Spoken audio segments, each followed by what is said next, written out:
Hi guys, Pieros here with a brand new UC video. I'm gonna cover several topics today, including UC, prototype, animations and more in-game editors. I would like to express my gratitude to all of you, as these videos would have not been possible without you. Your comments, views, suggestions and ideas is what kept me determined to keep working on these episodes. Thanks to you, I was able to try out the prototype version of the UC, find out about in-game secrets and managed to create several handy tools to mod the game. Some of you mentioned about beta version of the game being available on Hidden Palace website. I've decided to grab the prototype to test it out and see how different it is than the final version of the game. And oh boy, was I surprised. Here's how it looks. As you can see, multiplayer was planned to be implemented into the game. For example, split screen functionality is present in the final release of the game. Split screen is shown when two create player waypoints are stored in given UCM file.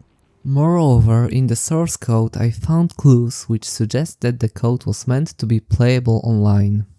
However, it seems to me that the idea was quickly abandoned, as the work required to make the game playable online would include rewriting a huge chunk of code that was already implemented in the source code. Let me briefly demonstrate some unique features that didn't make it into the final release of the game. The UI seems completely different in the beta build. Main menu, mission select and mission brief all look unalike. Discrepancies can be observed in the missions as well. Character models, UI elements, animations differ from what we have in the final product.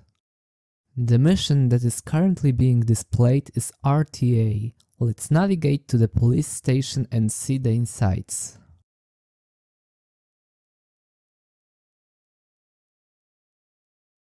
While there are similarities between the two versions of the game, the police station insides seem to be much larger in the beta version.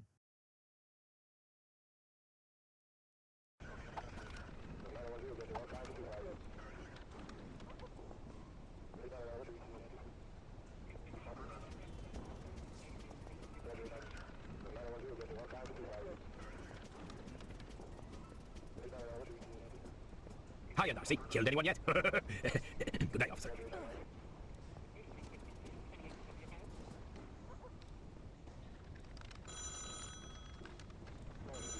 My shift's nearly over, thank God. Officer, get out there now! Power-ups weren't present in this prototype. Instead of permanent power-ups, we can find hidden badges which contribute to bonus points on each stage.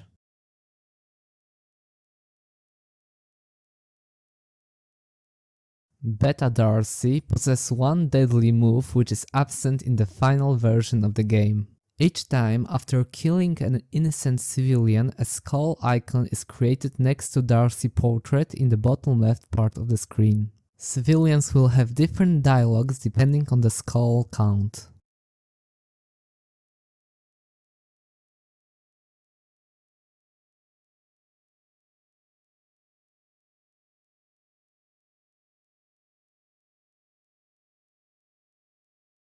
Damage is being displayed as numbers above entities every time they get hit.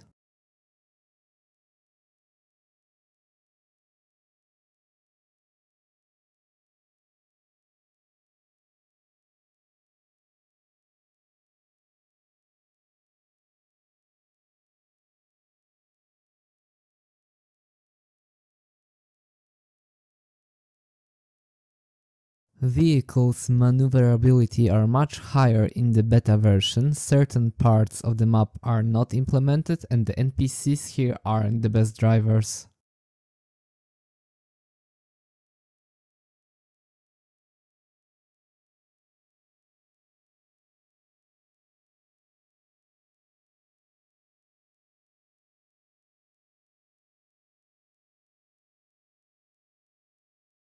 Debug mode is turned on by default in this prototype. We can use it to spawn something unique in this version. Yep, the bike was not a lie. Just like the mic said, bike got cut in the final version of the game. Which is really a shame, as there are literally thousands lines of code related to motorbike that players did not have opportunity to enjoy.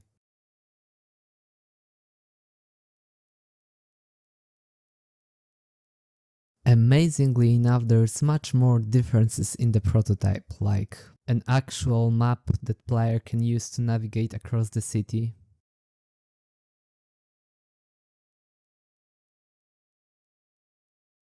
vehicles that deform upon collisions, complete disregard to traffic laws,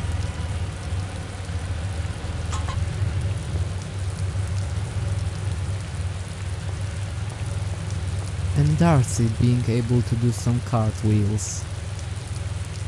There's probably much more, but I need to carry on with the video as there are additional topics that I wish to cover today.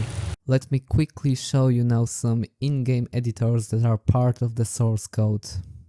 Starting off with the sewer editor. That's right, sewers were supposed to be in the game. Just like in the mission editor, we load up the map in the sewer editor, which creates a window with a map preview.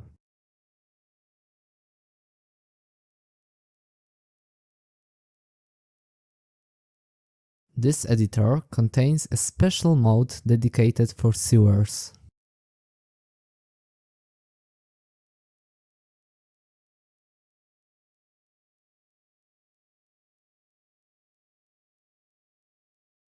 It looks as if sewer functionality has not been fully implemented, thus several options in the editor might not work properly.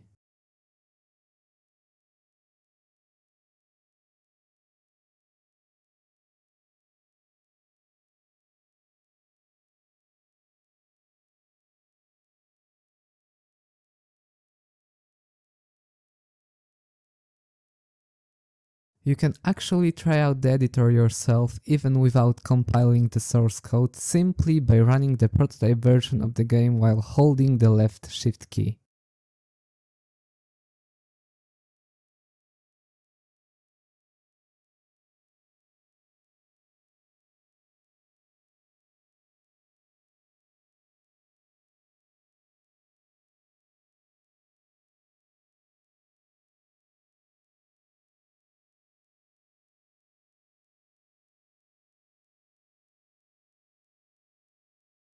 Moving on, the second editor I wanna show you today is the lighting editor. Similarly to other editors, we load up the map first, but this time we can load an additional lighting file. Each mission may have custom lighting that is defined in the .lgt file. The UCM file then points to the file selected mission use. Let's test it out. Let's modify Gate Crusher level by adding some devilish red light to it.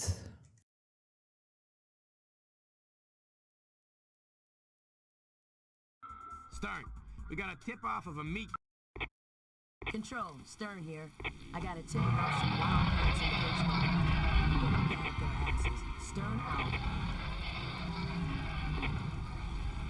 All right, Stern, but hurry up. What do you got? We need you back on the street ASAP.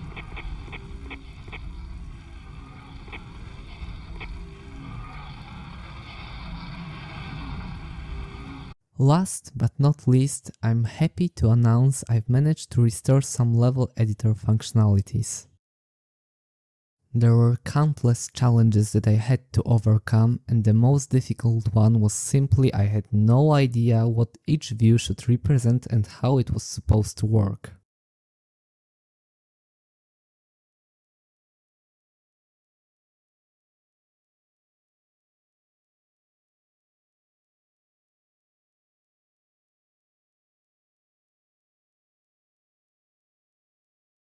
Figuring out how to get the thumbnails on the left to render on the screen was a milestone to me.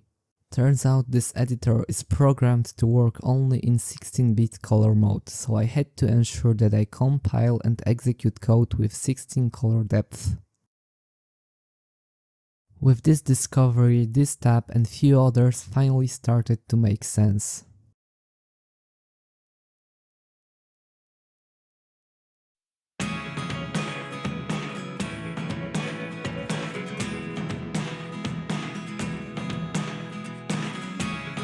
Never really know what's going on. Look at me sometimes like all you want to do is run. Hear me out, hear me out. It's all the things you never show. There are the things I want to know. Secrets start in your heart so slow. But if you don't wanna tell me now, I guess I'll never know. Losing almost all my energy. It's getting hard to talk to you, and I'm the only one who speaks. It's all the things you never show. There are the things I want to know. Secrets start in your heart so slow. But if you don't wanna tell me now, I guess I'll never know. Here we go, turning all the wrongs into rights. Here we go, you can take me there tonight.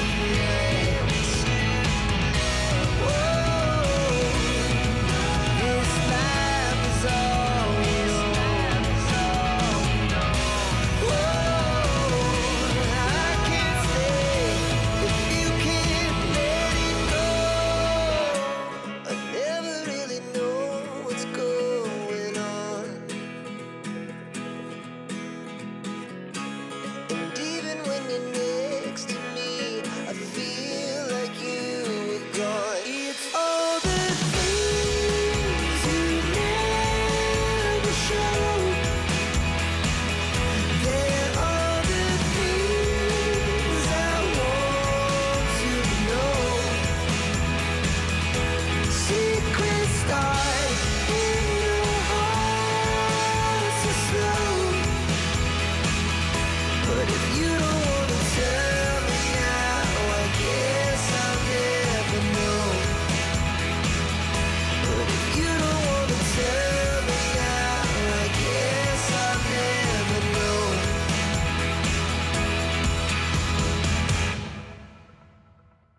Back to my lovely voice. Let's see how animations are done in the UC. I've explored the source code to find where and how animations are set up. Turns out, depending on the target platform and even the level that is currently being played, different animations are to be loaded. Files with extension all are in-game files containing animations and entity meshes that are being loaded upon starting each level. There is plenty of all files in the game directory, but it seems as if only several of them are used in-game. The actual code for loading the prim data is more complex than the one I've presented in my previous video, because here we operate on multi-prim objects since each entity contains multiple body parts. The prim data for each of entity body part is located at the top of the all files, and it's only a small part of the whole. Just like before, I can load this data using my Python scripts. So I can export it to OBJ file and render it in Blender. In Blender we see a tiny problem. Body parts are overlapping. Oh, and yeah, we also need some basic anatomy class. So in order to fix the overlapping issue, we need to understand how the game renders these body parts on the screen. Well, easier said than done.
After a couple of hours debugging the code, figuring out how animations are done in the UC, seeking software and mental help in ChatGPT, and studying the freaking math behind the 3D graphics, I've emerged victorious. On a side note, if someone tells you that math is not required in the game programming, please convey them that they are full of shit and that there are some parts of game programming that rely so heavily on advanced math that even comprehending it is quite beyond their narrow understanding. So, TLDR. Body parts are drawn recursively in a hierarchical order. The offset is applied using various information about its parent, but most importantly, each frame of the animation in the all file is a structure containing offset information in a local space about given prim. Enough talking, time to showcase my work.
Okay guys, the video is slowly but surely coming to an end.